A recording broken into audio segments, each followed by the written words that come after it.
Thank you अनमोल जी, आपने इतनी तारीफ की मेरी कि पूछिए मत। Thank you. और सुनने वालों थैंक यू।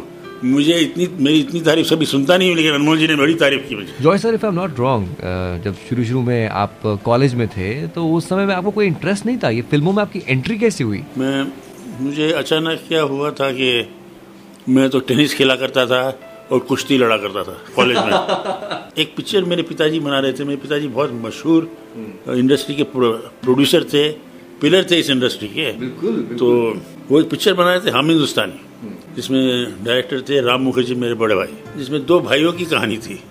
और मैं उस वक्त स्टूडेंट था, सेंट जेवियर्स कॉलेज में पढ़ता था, लिखता था। मुझे कुछ मालूम नहीं एक्टिंग क्या होता है, कुछ नहीं। मेरे दिमाग में था कि कभी मैं टेनिस प्लेयर बनूंगा, क्योंकि मैं टेनिस में बहुत अच्छा लंबा चौड़ा था, तो मेरा सर्विस देख के लोग घबरा जाएगा।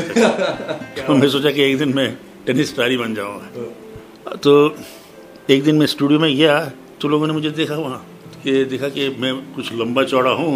और सुनील दत्त साहब को लिया था हीरो, और उनके साथ एक छोटे भाई का रोल था। और मेरे जो भाई थे राम मुखर्जी, वो बहुत टेस्ट ले रहे थे बड़े बड़े छोटे छोटे लोगों के भाई के रोल में, नए नए स्टार्स।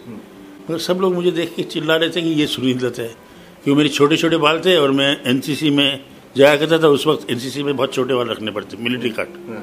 तो मुझे लोग देख के सुनील दत्त चिल्लाते थे।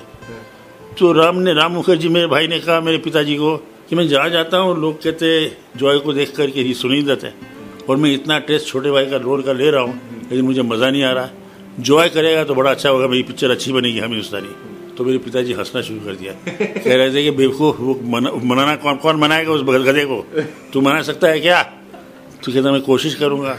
तो दोनों खड़े होकर मुझे बोल रहे थे कि जॉय तुमको ये पिक्चर में काम करना पड़ेगा, और ये रोल है तुम्हारा।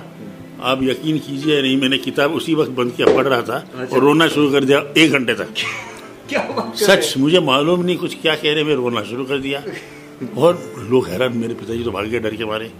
तो मुझे बड़ा अच्छा उसने बेट किया। बेट बोलते सोचते, बेट मतलब उन्होंने मुझे कहा कि जो एक काम कर, तुझे पॉकेट मनी कितना मिलता है तू कॉलेज जाते बस? मैंने कहा 15 रुपये मिलते हैं।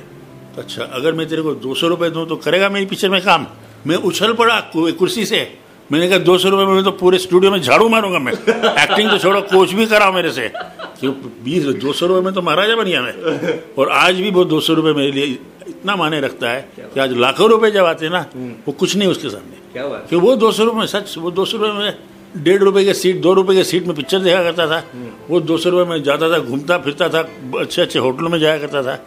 लेकिन वो 15 रुपये में कुछ नहीं कर सकता था, गरीब आदमी की तरह जाता था, आ रहा था। मैंने कहा तुम 200 रुपये तो मैं कुछ भी करूँगा।